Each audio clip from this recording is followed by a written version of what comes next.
পাকিস্তানের বিপক্ষে ওয়ানডে সিরিজের ক্যাম্প শুরু হচ্ছে কাল। বিসিএল দিয়ে প্রস্তুতি নেওয়া বাংলাদেশকেই এই সিরিজের ফেভারিট বলছেন কোচ সোহেল ইসলাম।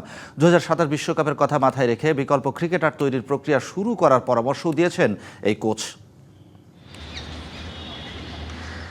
আবারও ব্যস্ততা ফিরছে হোম অফ ক্রিকেটে, তবে সেটা ঘরোয়া ক্রিকেটের নয়। পাকিস্তান সিরিজের জন্য মিরপুরে শুক্রবার থেকে শুরু মিরাজদের অনুশীলন পর্ব।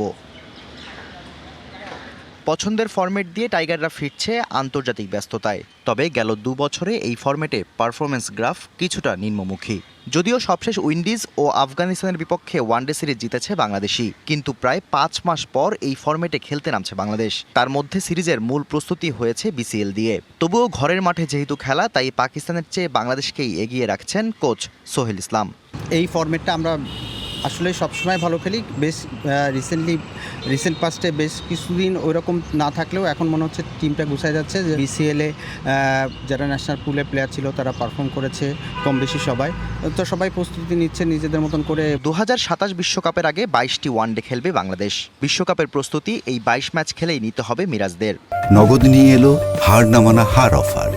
সর্বনিম্ন 10,000 টাকা রেমিটেন্স নগদে পাঠালে থাকছে স্বর্ণের হার জেতার সুযোগ।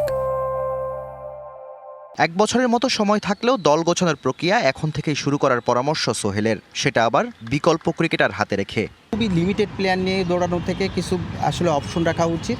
বাঞ্চটা যদি একটু বড় হয় সেখানে দেখার আর ক্ষেত্রটাও বড় থাকে, এবং আমার কাছে মনে হয় এবং 27 আস্তে আস্তে দেখা যাবে যে আমরা একটা ভালো টিম তৈরি করতে পারছি। শাহিন আফ্রিদির নেতৃত্বে আগামী 9 মার্চ ঢাকায় আসার কথা পাকিস্তানের। প্রায় 11 বছর পর দ্বিপাক্ষিক ওয়ানডে সিরিজ খেলতে আসছে তারা।